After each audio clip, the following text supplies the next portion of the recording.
Good evening, ladies and gentlemen, and welcome to our talk, Coup or Reform, about the plans to change Israel's judicial system. Many eyes are currently on Israel, scared and worried, anxious or hopeful.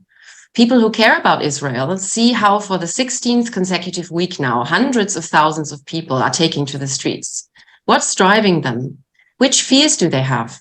What is it about this judicial reform that proponents say is urgently needed to save democracy and that opponents fear is the beginning of the end of Israeli democracy?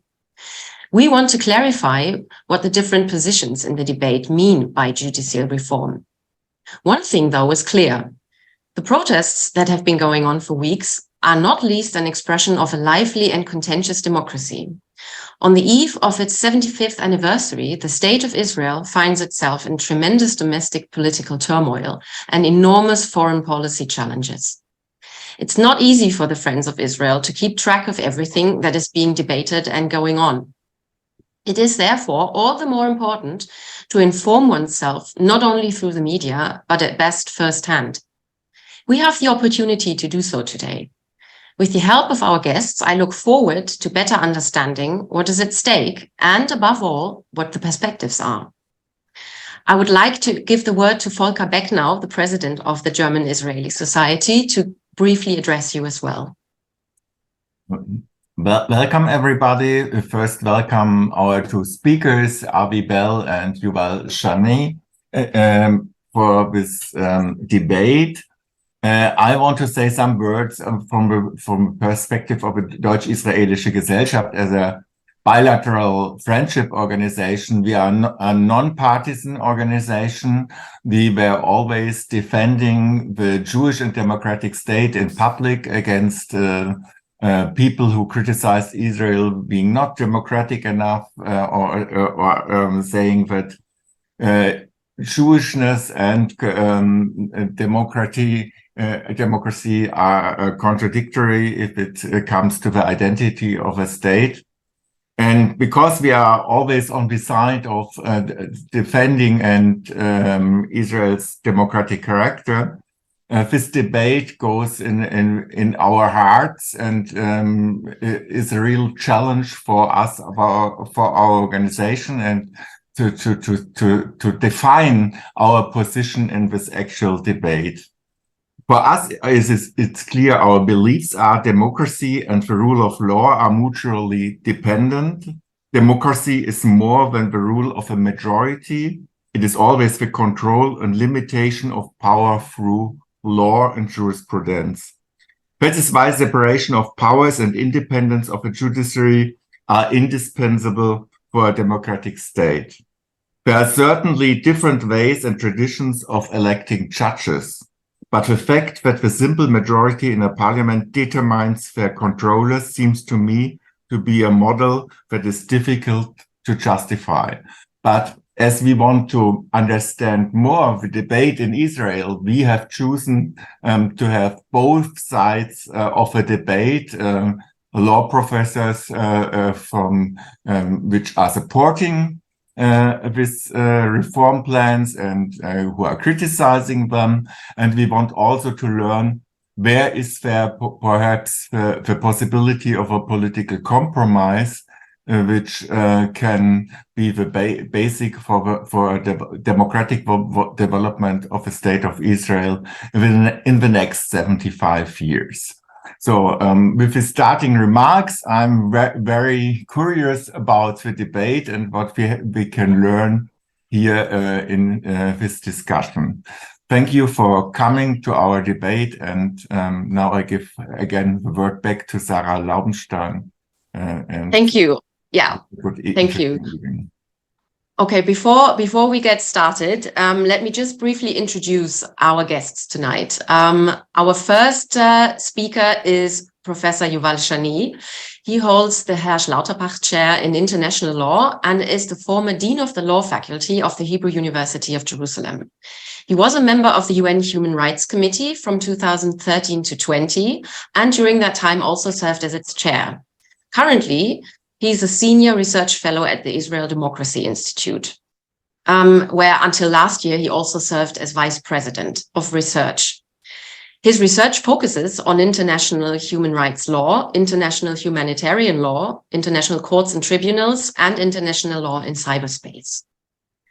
And as for our second speaker, Professor Avi Bell is professor at the University of San Diego School of Law and at Bar-Ilan University's Faculty of Law. And he also serves as a senior fellow at the Kohelet Policy Forum. Professor Bell assists various non-profit organizations with training, legal advice, and strategic direction. And he has consulted with and given testimony to officials and committees of parliaments, governments, and international organizations on 6 continents. He's, among others, on the board of directors of NGO Monitor. So we are very, very honored to have you both with us tonight. Thank you for joining us. And thank you. As a brief note on our schedule. So you will both now have the opportunity to give a keynote of about 15 minutes. I will interrupt you when your time is up. And afterwards, there will first be a moderated conversation on the panel before we will then turn to questions from the chat. So, Yuval, let me give the word to you. And if you could just bring us up to speed with what is being proposed. Why do you think it's problematic? And do you, on the other hand, see any need for reform? And which dangers you see in the current propositions? And if you see a way out, the floor is yours. Thank you. Okay, thank you very much, Sarah, and thank you, Volker, for inviting me. Good afternoon also to Avi and to the guests who have joined us. Maybe I can say a few words before introducing the reforms. It's important, perhaps, for those who have not been following very closely developments in constitutional law in Israel in the last 75 years, maybe to give just a brief overview of what does the Israeli legal system look like, and why is there disagreement that feeds into specific reform proposals. So Israel is, unlike many other countries around the world, is a country that doesn't have a comprehensive constitution. It was established without a constitution in 1948. There were plans to draw up a constitution. There were even elections to a constitutional assembly, but the constitution was never actually drawn. And instead, the first Knesset, which was also the constitutional assembly, decided to go on a path of gradually formulating a constitution over time through a series of basic laws, which is a concept which Germans know quite well. And the idea was that each basic law would be a chapter in the eventual constitution. And eventually, when all the chapters would be passed, there will be a constitution for the state. And since 1948, the Knesset did pass a number of basic laws, 13 altogether. But these basic laws, I should say, although they have the title basic laws and they are linked in that regard to the initial plan, they are not passed in a process that is any different from the way in which ordinary legislation is passed. So on the one hand, they assume to have a constitutional status, but on the other hand, they are passed like ordinary legislation. And this, in a way, underlies a lot of the uncertainty over the years in Israel as to whether Israel has a constitution and whether the courts in Israel could exercise judicial review. These debates have come to a head in the 1990s when two very important things have happened, and they are sometimes referred to in Israel as the constitutional revolution.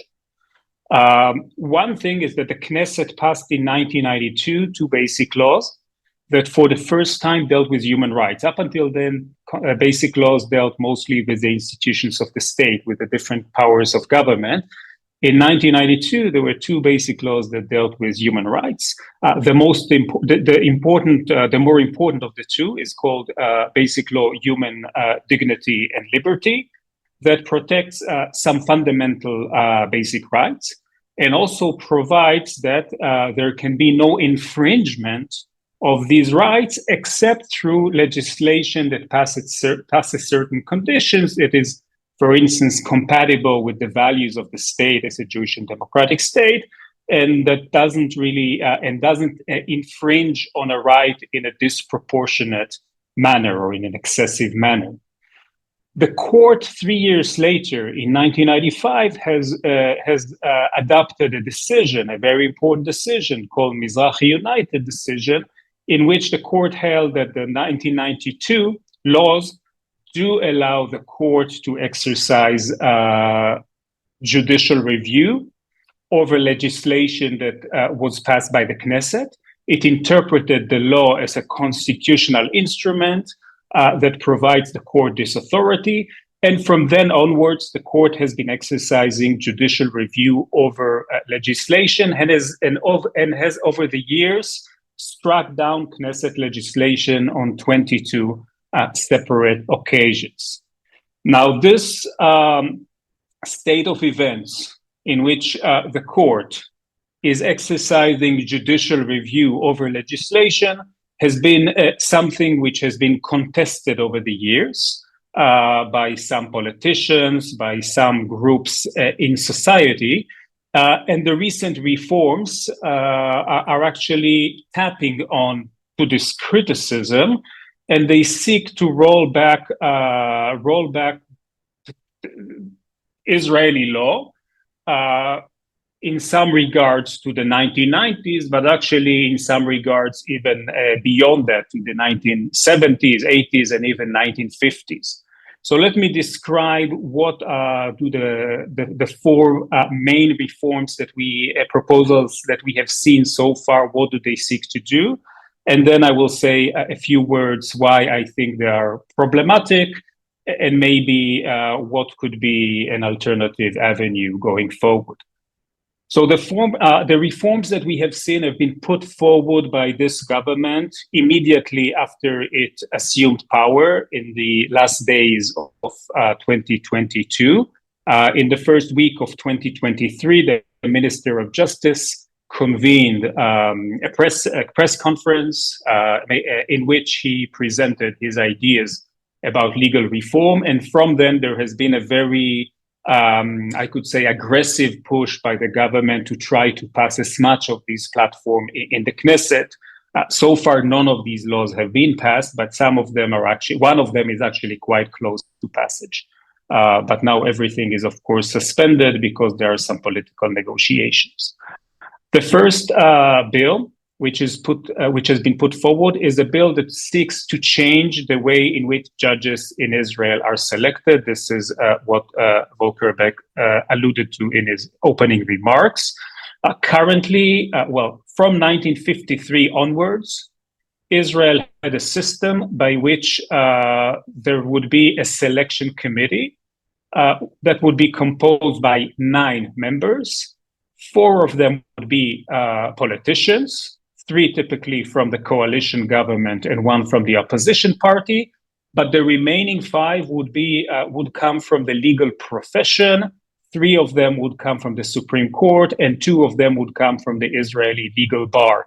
And the configuration was intended to depoliticize the appointment of judges, that is, to give politicians some influence on the appointment of judges, but ensure that the principal consideration in appointments would be professional. This is now the government is actually trying to roll back this system and to return to what Israel had before 1953, and that is that the government select judges to all instances of the judiciary through maintaining the selection committee, but ensuring that the coalition would have a fixed majority on the selection committee. There are now some, compromise, so to speak, proposals which are up in the air, including giving the government only the power to appoint some of the judges or some of the justices to the Supreme Court. So this is the first bill, which is about judicial appointments. The second bill has to do with the power of rolling back the power or significantly limiting the power of the court to strike down legislation. The proposal is that the court would continue to strike down legislation under the United Mizrahi holding, but the conditions for doing so would be very difficult in three respects. First, the court could only strike down legislation if a supermajority on the court is convinced that the legislation is unconstitutional. Initially, there was a proposal that all 15 judges on the court would support striking down the legislation. Then the numbers started going down to 13 or 12 out of the 15, but it is certainly a very high majority, which very few, if any, democracies around the world actually have for judicial review of legislation. Secondly, even if the court strikes down a law, the Knesset would be still able, through the use of a parliamentary override, would be able to reintroduce the legislation that had been passed by the court.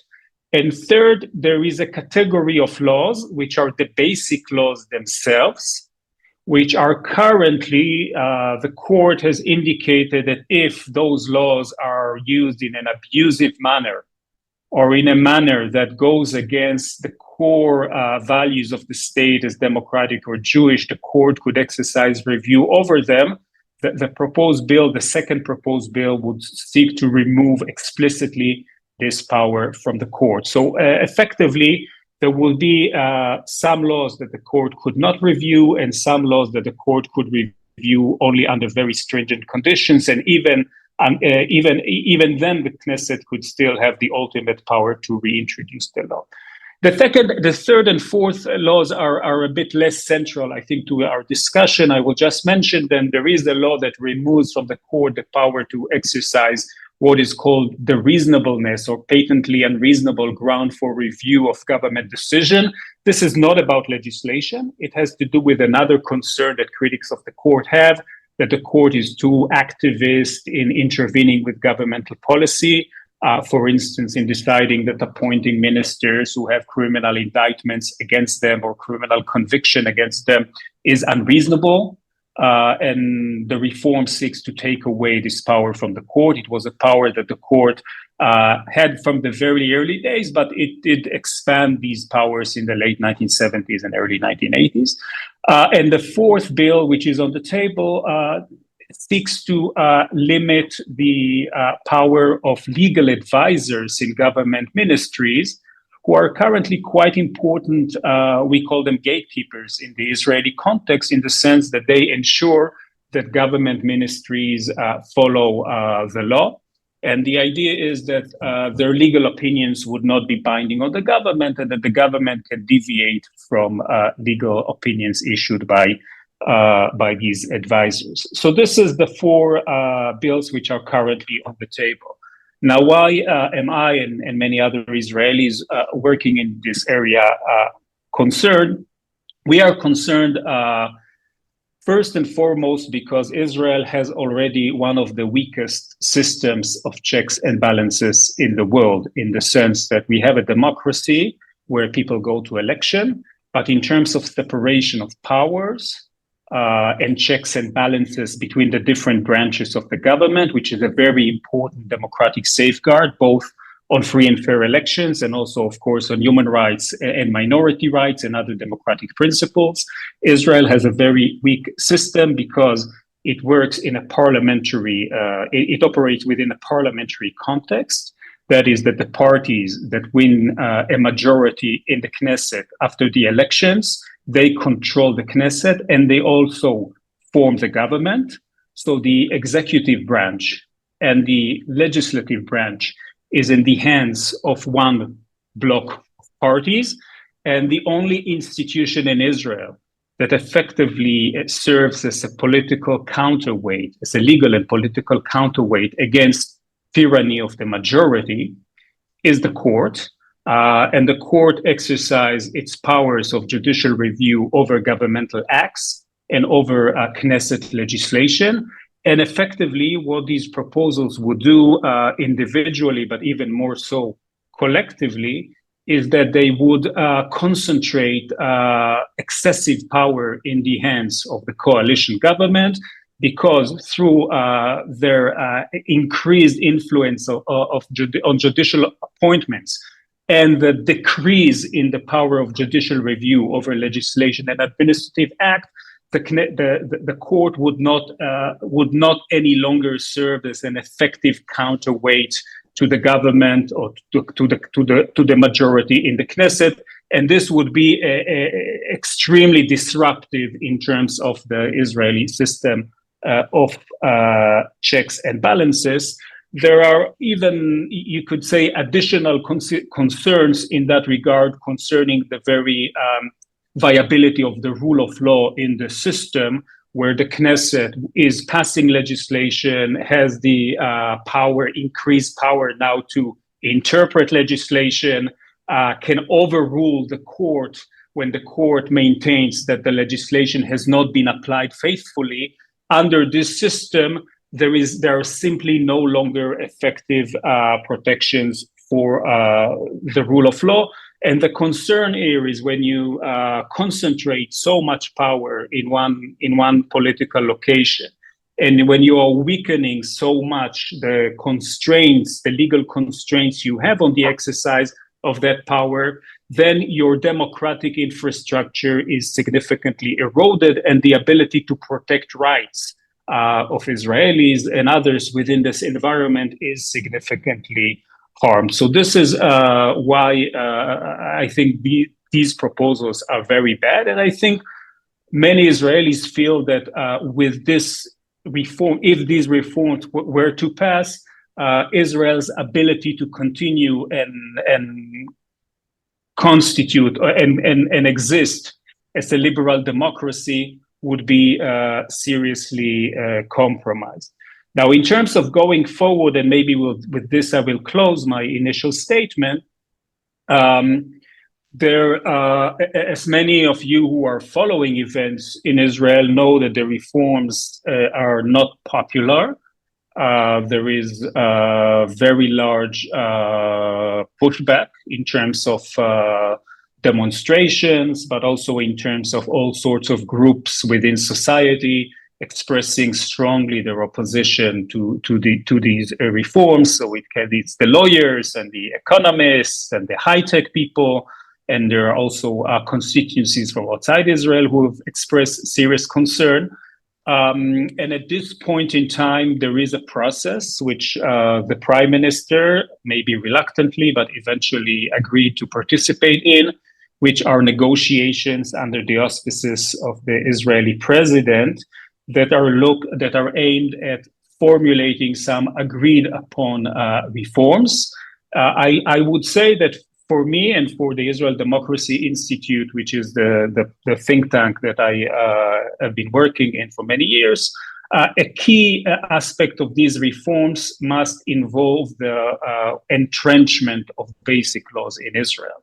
That is rendering basic laws much more difficult to change. So rendering the basic laws much more constitutional-like in their attributes, that a single government would not be able, like the present government is trying to do, is through the ordinary majority that it has in parliament, to change the rules of the democratic game and also potentially interfere with the enjoyment of human rights. And if there is a way, I think seriously, to think about strengthening the basic laws, not weakening the constraints on the government, actually strengthening these constraints.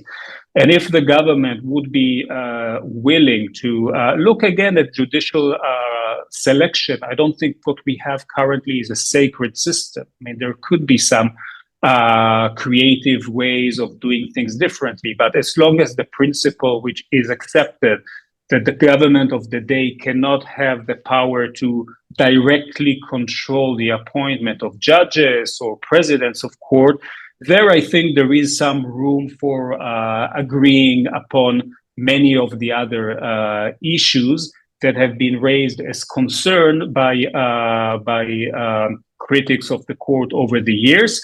I would, even though I don't agree with many elements of these concerns, I think it is important that institutions in Israel enjoy broad support and high public trust. So in this specific context, I think there is some room in which an agreement, a new social contract could be struck. But it's really for the government to accept the idea that there should be significant institutional and legal constraints on its power that would facilitate such an agreement. Thank you for your attention. Thank you very much, Yuval. There are a few very, very interesting thoughts that we will get back to. Before, Avi, the floor is yours. Let me just briefly welcome the people watching us via live stream, because I heard that it's apparently up and running now. Avi, I'm curious. In the light of the very, very intense public debate that's been going on for weeks and weeks now, and also a debate that you've been very visible publicly as well. And I know that you probably don't share many of Yuval's views.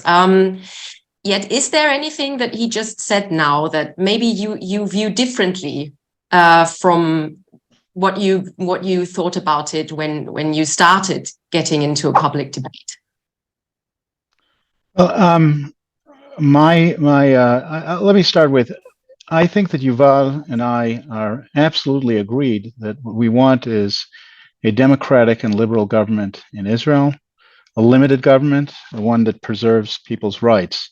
What we disagree about is how to do that. And this public debate is, to me, been astonishing, because I think that what we're seeing is the willing distortion of every one of these terms to support their opposite. The use of the term democracy to undermine democracy and support a basic form of Platonic guardianship or aristocracy.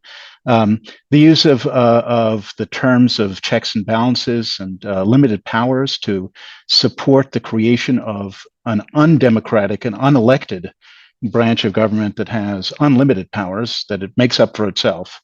And the use of the term liberal to describe a mechanism that has no guarantees for liberality, and it requires a belief in the goodwill of a small number of self-selected individuals. And I think that the longer this debate goes on, the more astonished I am by its tone. But let me just actually step back and explain why I see things so differently than Yuval does. And I think I agree with Yuval. We have to start with understanding how we got to this point. And Yuval downplays something that's very, very serious, because the truth is that in Israel, Israel's not had the same legal system throughout its history. It's actually had two very different legal systems over time. And the first one roughly began with the founding of the country and lasted until the ascension of Aaron Barak to the Supreme Court, and then his eventual ascendancy to the presidency of the court.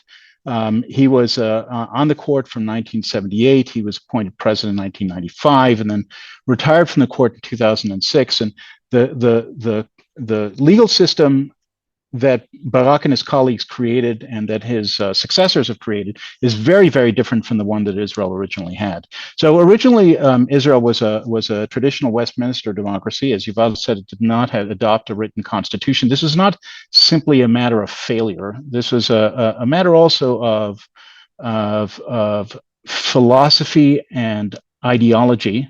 The first prime minister of Israel, David Ben-Gurion, was very skeptical about a constitution and didn't see any particular need for it, saw it actually as potentially a tool of mischief. But be that as it may, Israel had a governing system. It had a governing system prior to Barak that lacked a written constitution, that had no judicial review of legislation, that had no so-called self-appointed gatekeepers. It simply had parliamentary supremacy, as you have in the UK. And it still also had, by the way, a very activist court and a very independent court, whose initial members were chosen by the politicians, were chosen by the government, approved by the Knesset. And they gradually introduced into Israeli administrative law all sorts of human rights principles. that they then enforced against executive action.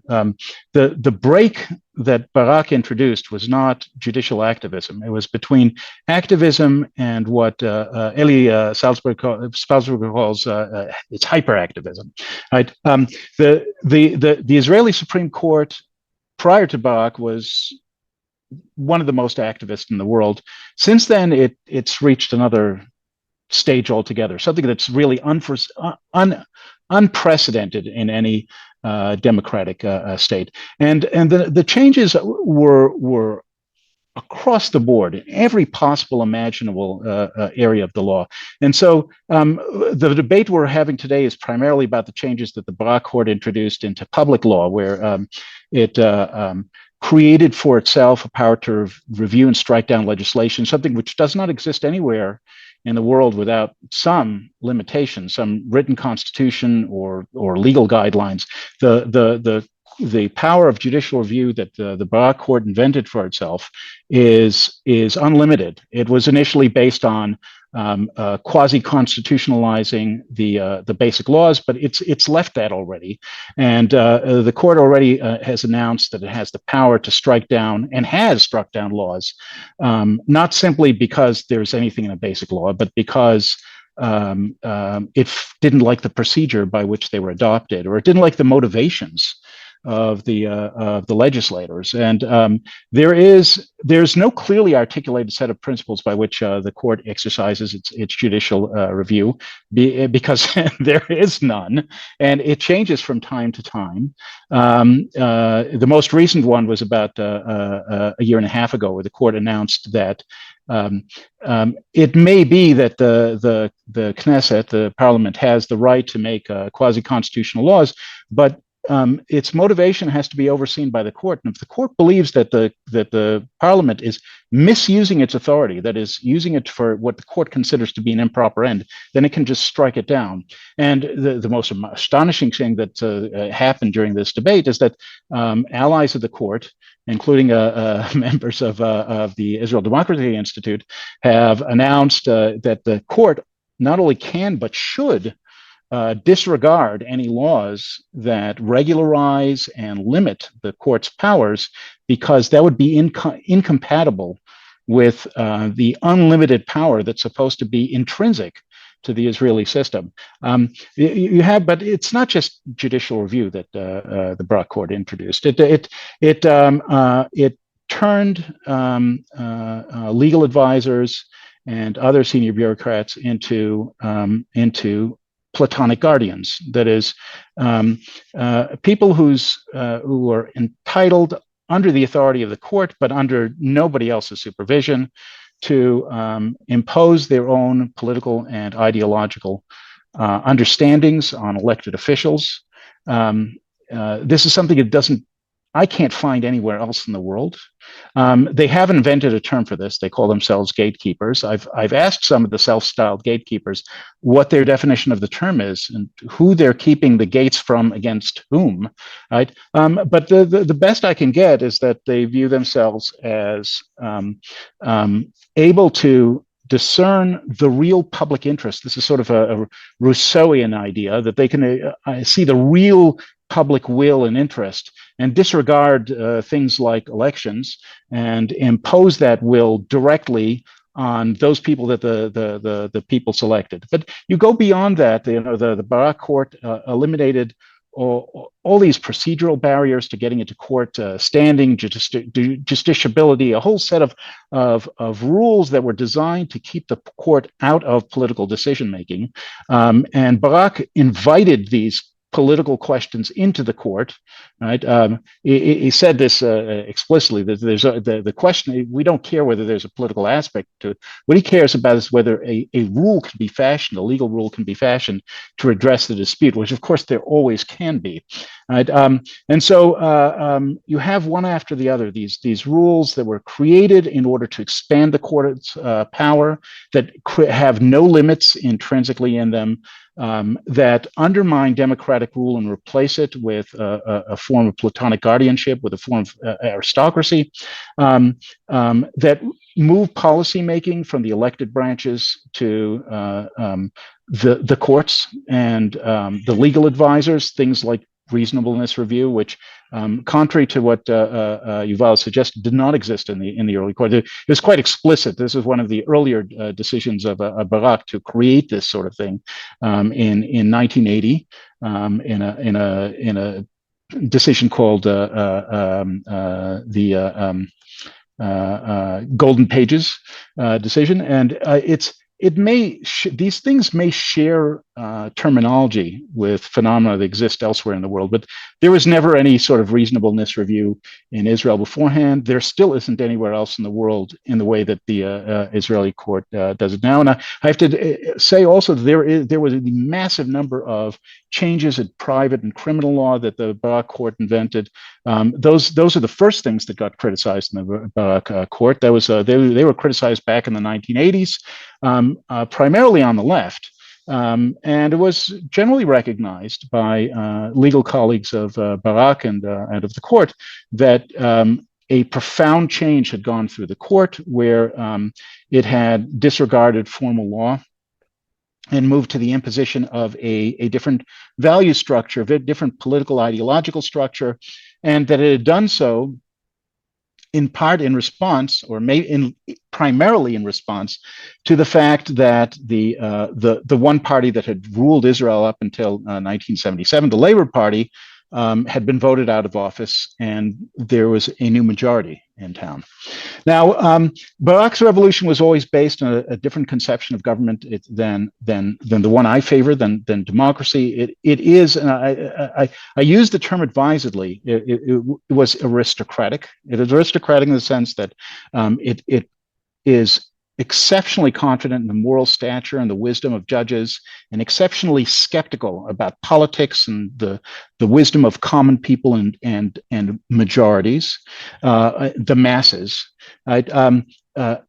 Aristocracy is a term that goes back to ancient Greece, and it means the rule of the aristos, of the best. And that's the way Barak certainly sees what he was doing, ensuring that any decisions made by elected officials, by politics, are subject to the higher judgment and better judgment of judges. And it's true that Barak described this from the outset as a form of democracy, in a better form of democracy. It's certainly clear, I think, to anyone else that this is fundamentally undemocratic, and it was for that reason always controversial. But Israel's always had very, very extreme constraints on the ability of elected governments to do anything. This is because Israel is a sharply divided society where there's proportional representation in the parliament, and that means that there has never been a single party that has won a majority in the parliament. And anything that gets done requires the agreement of an unstable coalition, to the degree that governments rarely last their term, and parliaments never last their term. Right? Now, I would say that the changes of Barak were able to be implemented precisely because the democratic system is so weak, and so this self-appointed aristocracy was able to seize power. I think that it's had profound negative impact on Israel as a democratic and liberal society. Some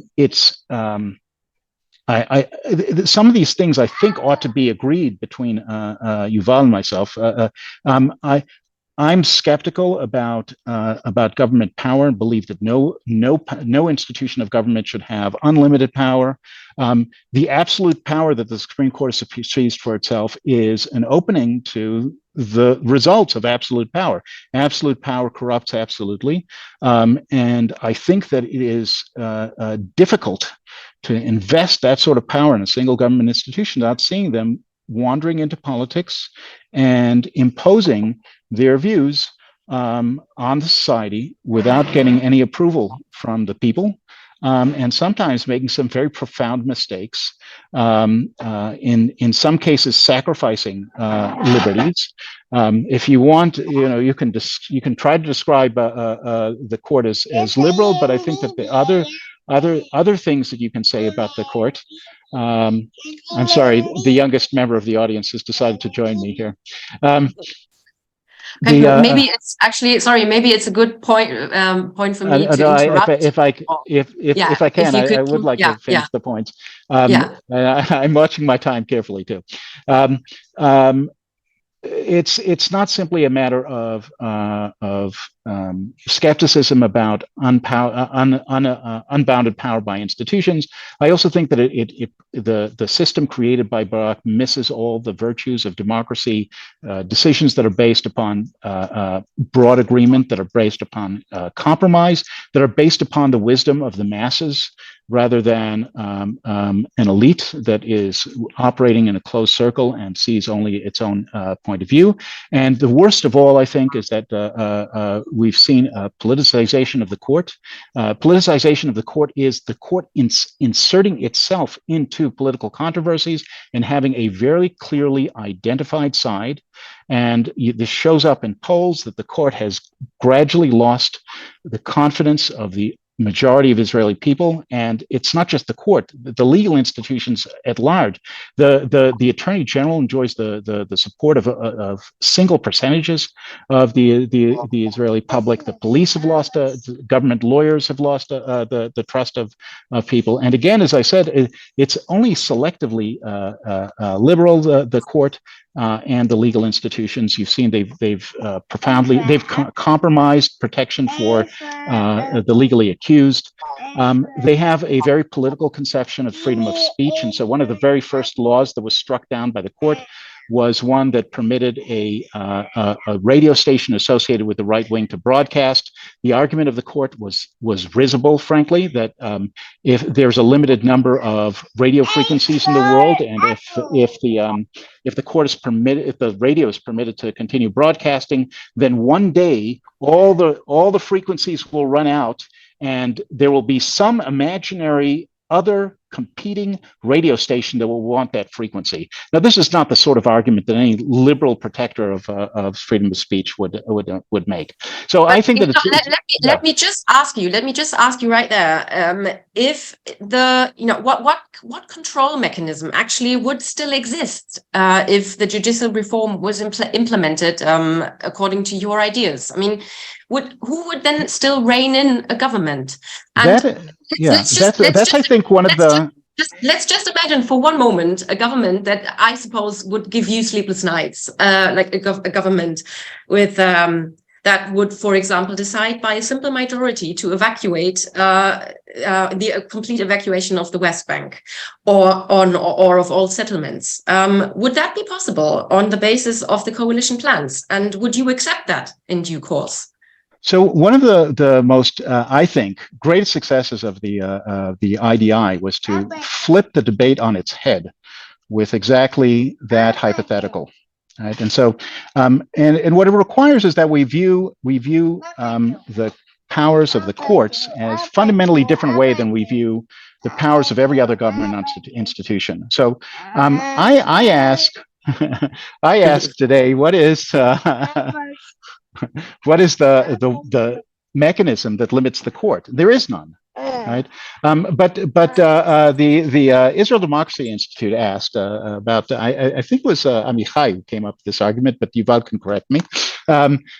Several years ago, it says, no, let's look at this the reverse way, that the really judicial reform, don't pay no attention to the fact that it addresses the institutional power of the court, and instead look at it as if it's opening up the government to new powers that it never had before, which of course is not true, right?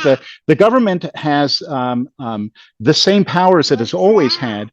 If you look at this as a zero-sum game, then reducing the powers of the court to where they were before Barak is increasing the powers of the government to where it was before Barak, where there was a government with limited powers, and it was a government of limited powers because of the structure of Israeli elections and the structure of Israeli society.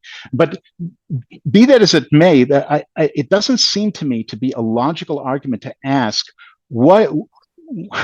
how will we create limited government except by creating an institution with unlimited powers. That cannot possibly. But that's not what I asked. All right. So I'm asking about checks and balances, and I would like to get Yuval back into the debate in a second. But please finish your sentence.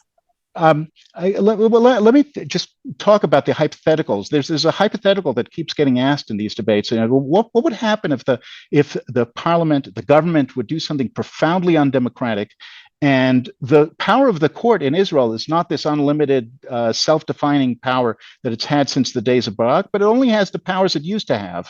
Right, which means that it couldn't strike down legislation. It could only review executive action for human rights violations and not for unreasonableness. Right? What would happen in that case? And it's always true. It's always true that any institution comprised of human beings can abuse its power. And that's precisely why I think you have to ask the other question. The question is, what happens when the court abuses its power? And the court does abuse its power, right? When the court decides willy-nilly to cancel radio stations belonging to OnePublic, to throw out candidates, to throw out political parties that belong to certain groups and not to other groups, right? What happens then? And what happens then, I think, is a profound loss of belief, not only in the court and the rule of law and in its apoliticization. It's also, you lose, the public loses confidence in democracy itself. We're seeing that now. We are looking at the results of a 40-year erosion of democracy by the Supreme Court's seizure of power. And if you want to protect these very basic ideas, the most important thing to do is to bring that institution back to the bounds of law. Yuval, do you see any chance of agreement?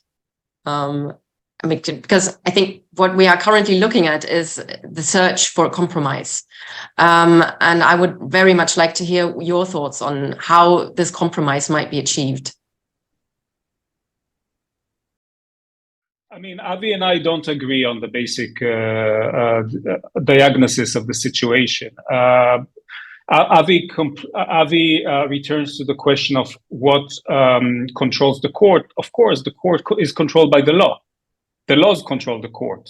The court is controlled by the law. The court is applying the laws, and the laws are being passed by the Knesset. And if the Knesset believes that the court is wrong, then it changes the law, and it has done so on countless occasions. And I think that's exactly how democracies work. And what's unique about the Israeli system, that even if the court gets wrong the basic laws and doesn't apply the constitution of the state correctly, then unlike in many countries where it's almost impossible to change the constitution,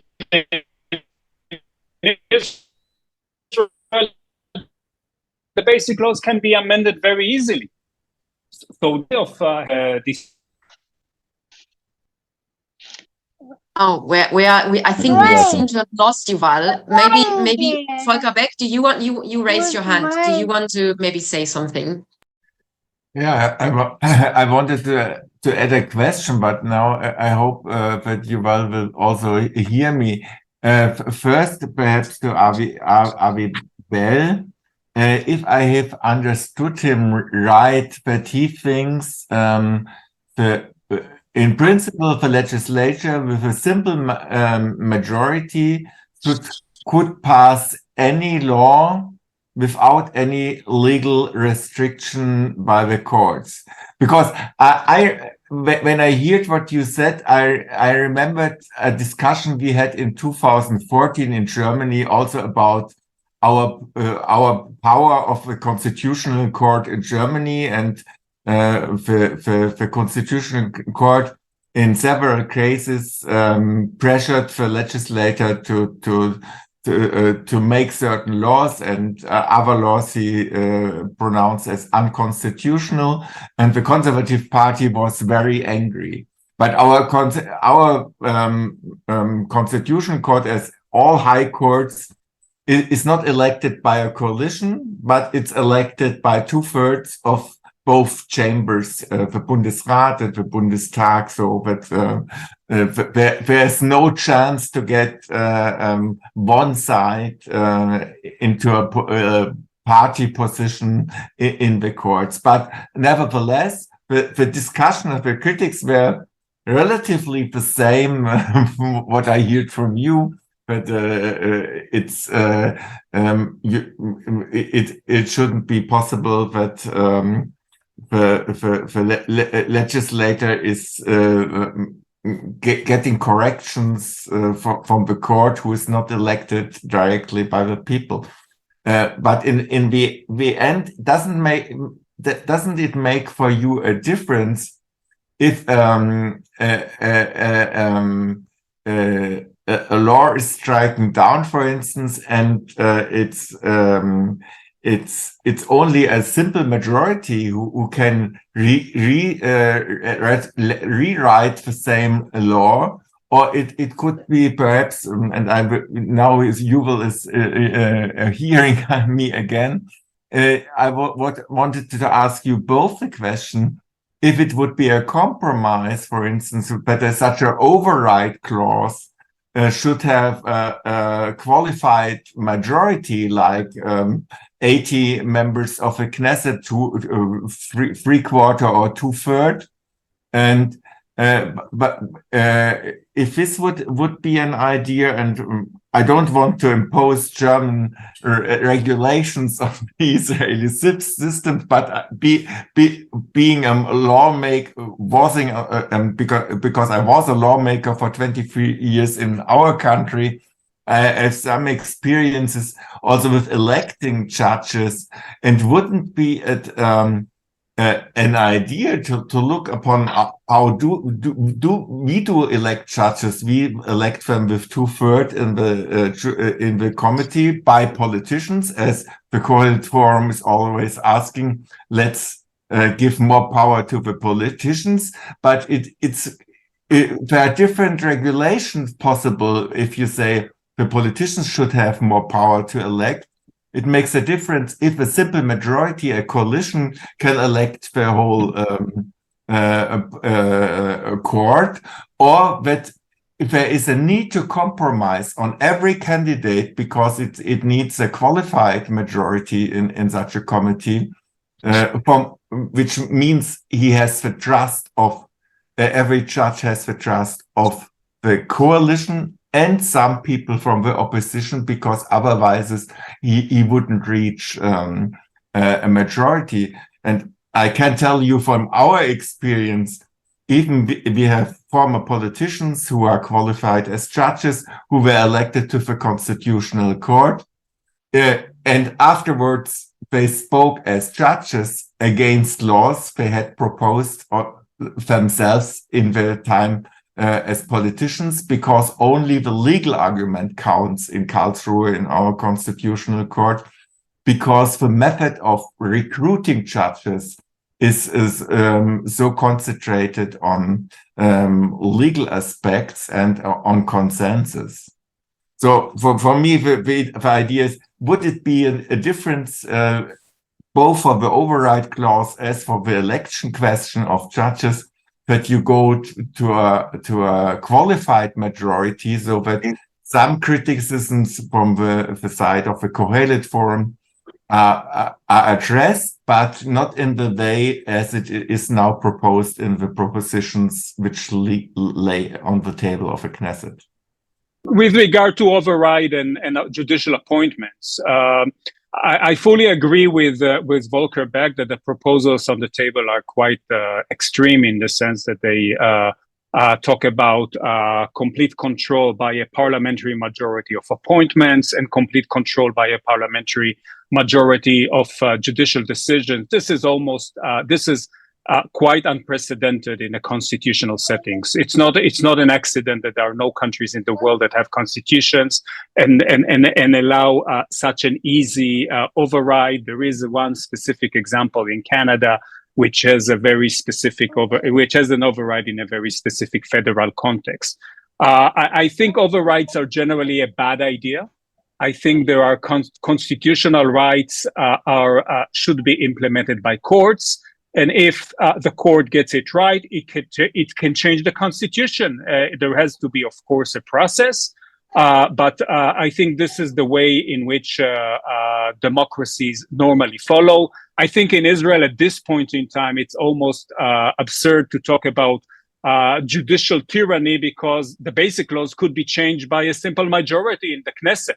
So the Knesset has the power to change the basic laws. And I think actually if something needs to be reformed, it's exactly this, that the Knesset should not have the power that it currently has to change the basic laws at whim. I mean, if you are asking me, would it be a disaster if we have an override clause with 2/3 majority? It wouldn't be a disaster, because practically it's not it's hard to attain.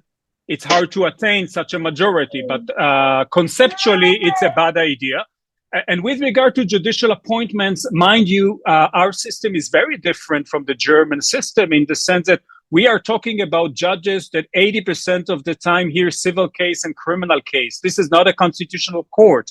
And in that setting, having professional judges whose main claim to fame is that they are very good lawyers, very good jurists, this is the most important thing. So adopting a system which would imply the complete politicization of the court, even if the coalition does not have majority, even if it's a power sharing arrangement between the coalition and the opposition, this would be in the Israeli context a significant, I wouldn't say an unmitigated disaster, but it would be a very negative development. And the last thing I will say, because I see Avi is shaking his head, already the system that we have, I mean, the Avi and some of the other supporters of the reform often say self-appointed, self-selected.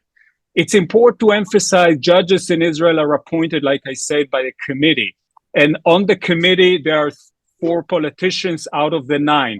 In order to get elected to the Supreme Court, the judges need to obtain from 2008 onwards the support of 7 out of the 9 members of the court. So effectively, the coalition currently has a veto power over the appointment of judges to the Supreme Court.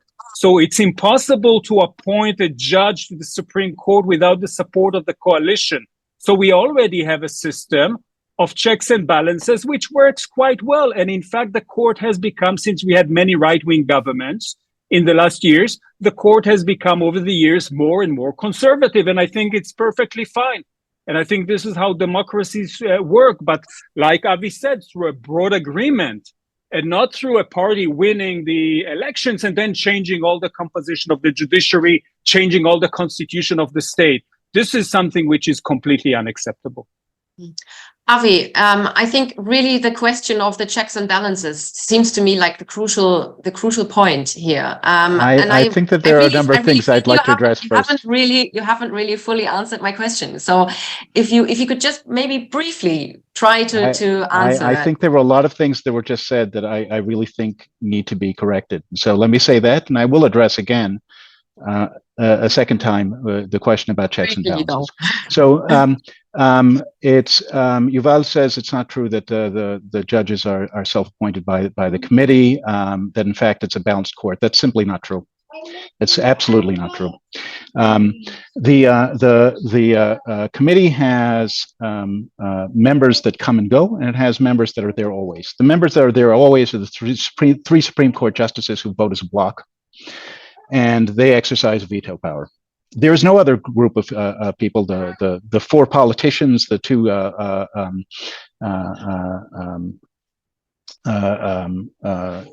members of the bar that are not.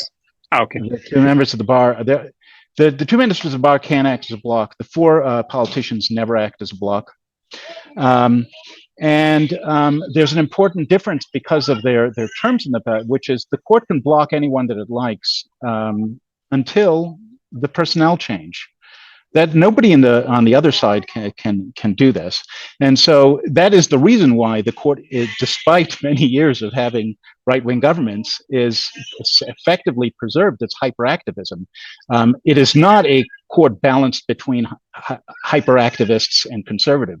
It's a court balanced between hyperactivists and more hyperactivists. There are perhaps 1.5 judicial conservatives on the court. That's out of 15. Nothing in the reforms talks about having a court that is completely comprised by the coalition. This is just one of the talking points that's disconnected from the reality. Courts are the courts are comprised of judges that have life terms. And there is no coalition that's ever going to be able to appoint an entirety of the court. You mean until the age of 70, right? Right, till mandatory retirement. It's until mandatory retirement, which means that somebody is appointed in their 40s, like Justice Barak. They're there for decades, and they can't be removed. They won't be removed. What you're talking about in having a coalition majority and the appointments committee is the ability, if they act as a block, which it's by no means certain they will be able to, if they act as a block, it is perhaps to turn over a tiny percentage of the court. And over the years, there will be different members that are in the coalition, and there will be different people that are on the court. And perhaps you will be able to break this monopoly of hyperactivist judges. But there's an important thing. It's Volker said that I think is very important to understand. That I think that there's a basic misunderstanding of what's going on here, which is we're not talking about the judicial reform is not solely about the question of what is the abstract best system to have for the relationship between the court and the parliament in Israel. There is an existing one. Right, and so when you ask, am I saying that in the abstract there should be no judicial review of legislation ever? I'm not saying that is the abstract, the best system in the world. The United States has a wonderful system of judicial review of legislation. That's not the question. The question is, if the law does not permit it, if there is no written constitution and judicial review is comprised of the rules that the court makes up for itself from time to time that are inconsistent and very clearly partisan, is that a system that is viable? Now, this is one that only Israel has in the world. It's not like the general system in the world is courts make up their own power of judicial review and exercise it willy-nilly on a partisan basis. Right? This is unique to Israel. Now, if we agree that that's completely unacceptable, you cannot have a court that exercises judicial review outside of the realm of law on rules that it makes up from time to time, then we could start talking about what are the viable compromises that can be made in order to stop the unlimited power of the courts and perhaps introduce new elements that limit the power of the elected branches. And I will say too, if Israel were to move towards a system like that exists in not the English system, but the American system of checks and balances among elected democratic branches of government, that would be a wonderful, wonderful thing. It doesn't have that.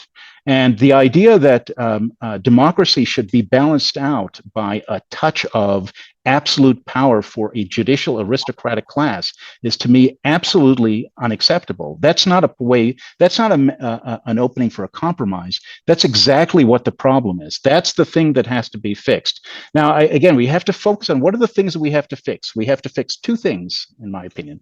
We have the judicial aristocratic doctrines that were created by the Barak Court, which the proposals on the table have all changed, by the way, over time. They're all very simple. They're all aimed at overturning that or limiting it.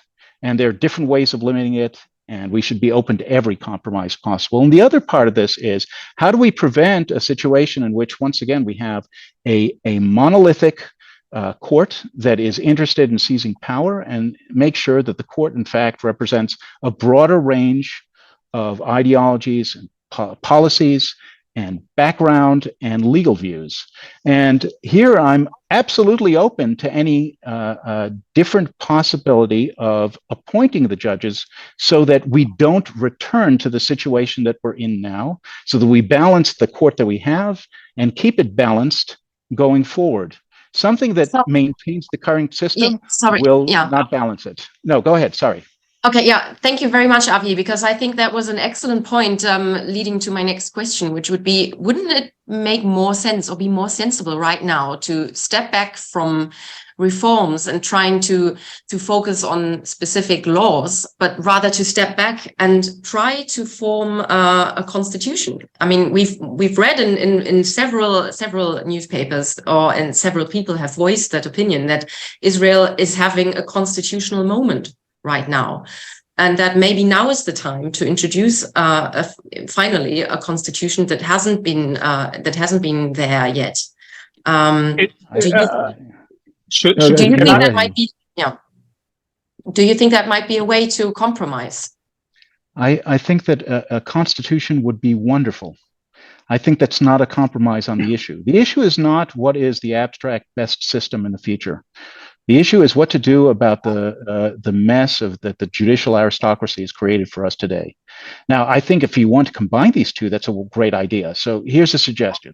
A suggestion would be, let's agree to rules that roll back the Barak Revolution to the legal system that we had before the Barak Revolution. Let's say stick at a particular point, 1990, 1980, wherever it might be. And at the same time, put together a broad committee or a broad council that would be responsible for coming up with texts and proposing them for a constitution that we would adopt it would have to get some broad measure of support. And I would suggest either a national referendum or some whatever required a majority of multiple parliaments, but whatever it be, have alongside two processes going alongside. First, let's roll back the controversial judicial aristocracy. And second of all, let's try to use the momentum that we have at the moment to try to push forward a constitution. But the idea that there's going to be a council suggesting a constitution, and therefore let's leave in place the politicized judicial aristocracy we have right now, that's a problem. We can't do that.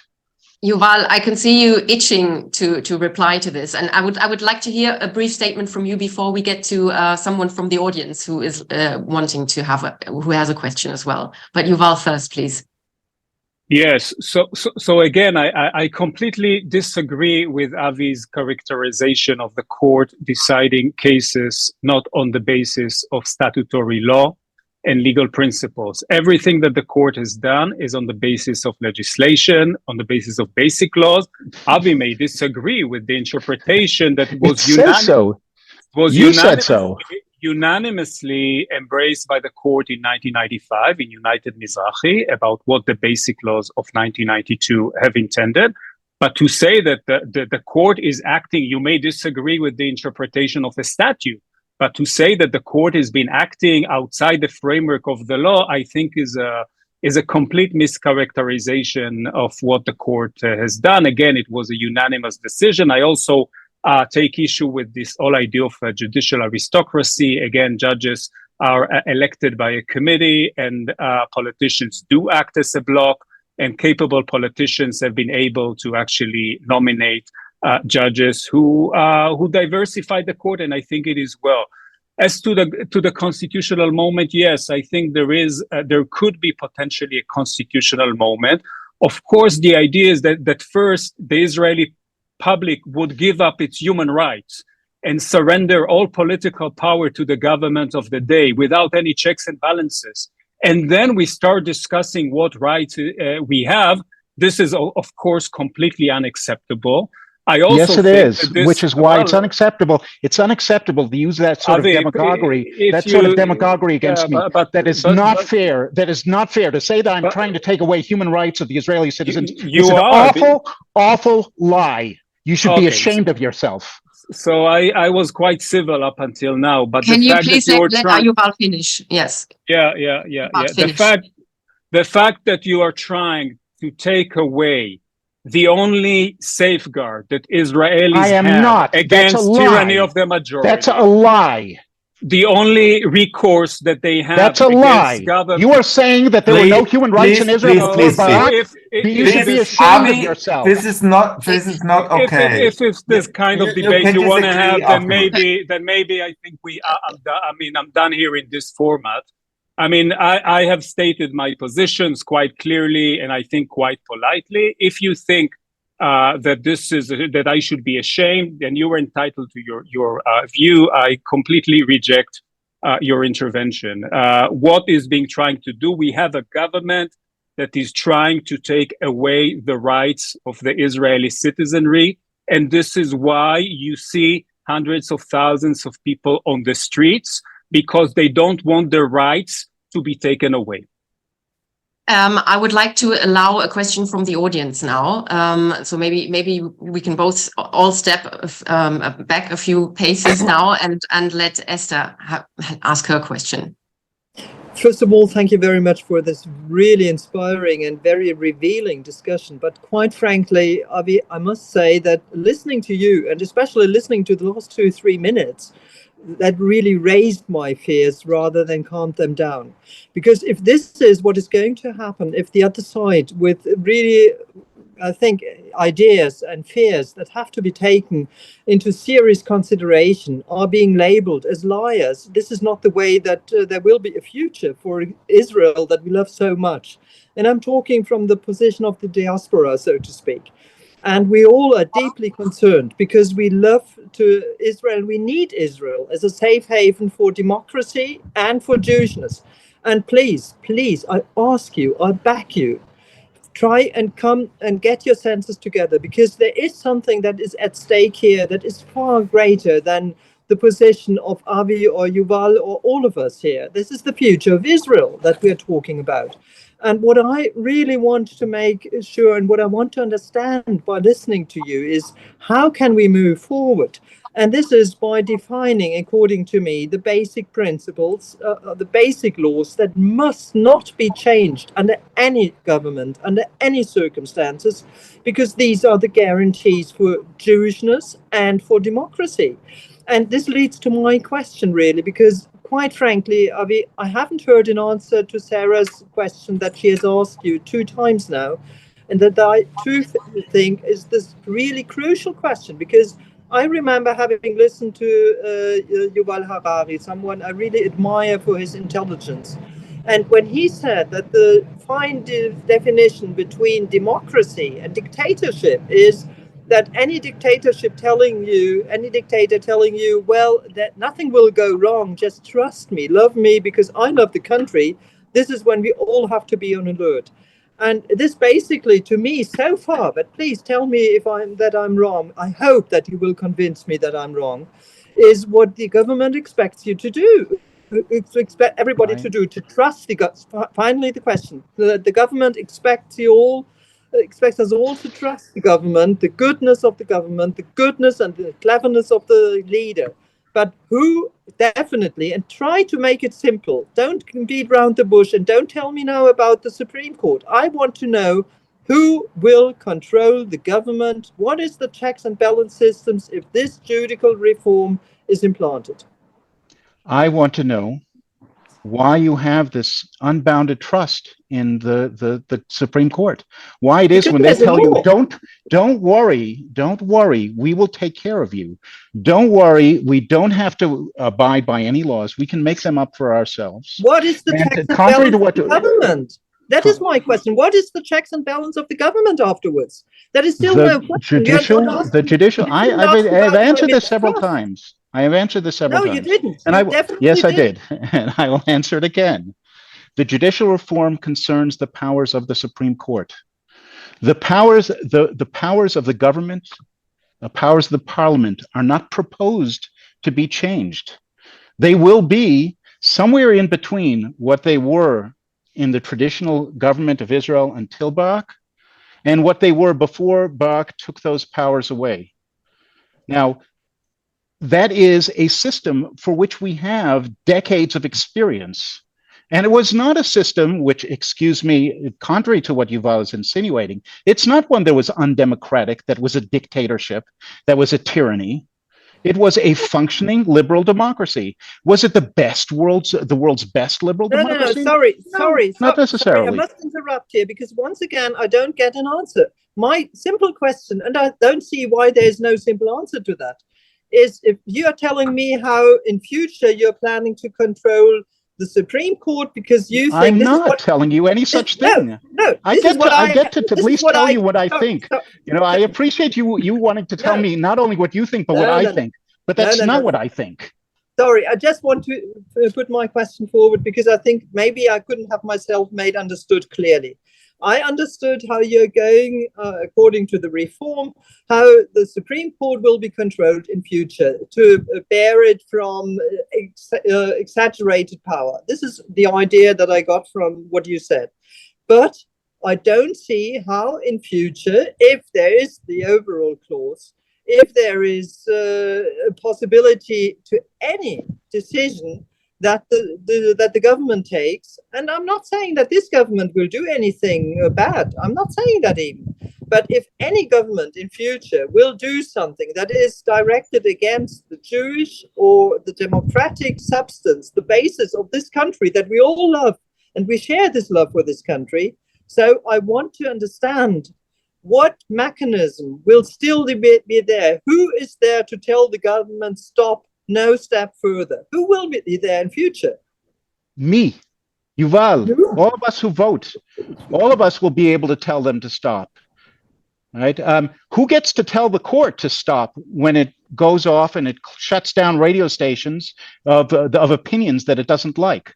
Who gets to tell them to stop? The answer is no one can. Right there, that's the difference between elected branches and not elected branches. This is the difference. That's the whole power of the democratic system, is that the people get to control their rulers, and they get to turn out the rulers who don't share their values. Now, if it should happen, God forbid, if it should happen that the Israeli people stop being committed to democracy and stop being committed to liberal values, then we are all in great, great trouble. And I have to say, should that happen, no Supreme Court will be able to save us either, frankly. Right? But we're not in that position. One of the things that's marvelous is, despite all the gaslighting by the Israel Democracy Institute and people in the opposition who are screaming that judicial reform is going to turn Israel into a dictatorship, which is really the most horrible form of demagoguery. But despite all that, you can still see that the vast majority of Israelis strongly believe in democracy. They believe. Yes. They believe in the liberal values that Israel's had since its founding. And that's not what we're disagreeing about. That's what's wonderful. The whole attempt to reframe the debate that we have to preserve unlimited power for the court, lest the democracy and liberalism go out the window, is because it's relying on the fact that there's a vast majority in Israel that does not want to give up democratic government, that does not want to give up liberal government. That's exactly why they're mischaracterizing again and again judicial reform, because it doesn't have anything to do with that. That is the power of Israel to maintain its liberal stature, to maintain its democratic stature, is the commitment of the vast majority of Israelis to those values. And should they ever be threatened, and the biggest threat that I see right now is, in fact, the unlimited power of the court. Should those things ever be threatened, not only will I continue to fight them, I would hope that Yuval would join me in fighting them, and I'm disappointed that he's not now. If I can briefly respond.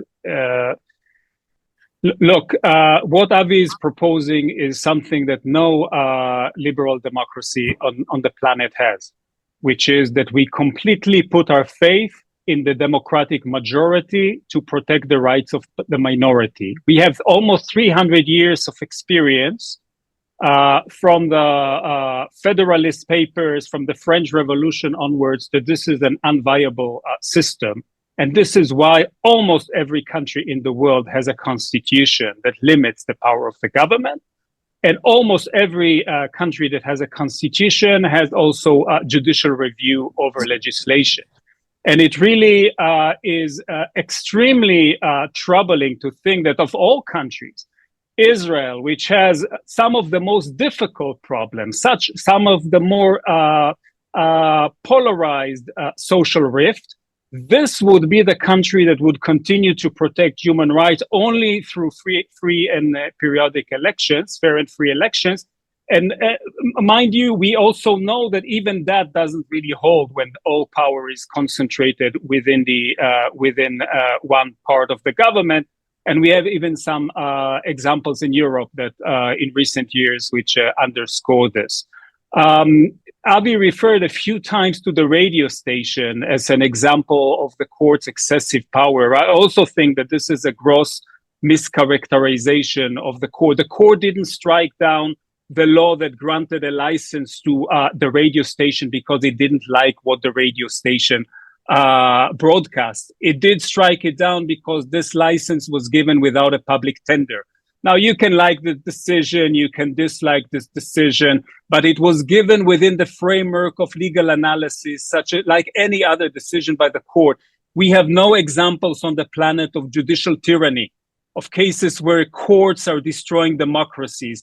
We have plenty of examples of executive branches and parties that control parliament that destroy democracy. So putting, in a way, flipping this to the court, which already from the Federalist Papers, we know that they have no sword and no wallet. It's the weakest branch of government, and it is controlled by legislation. And the government has significant influence over its composition, total influence over its budgets, etc.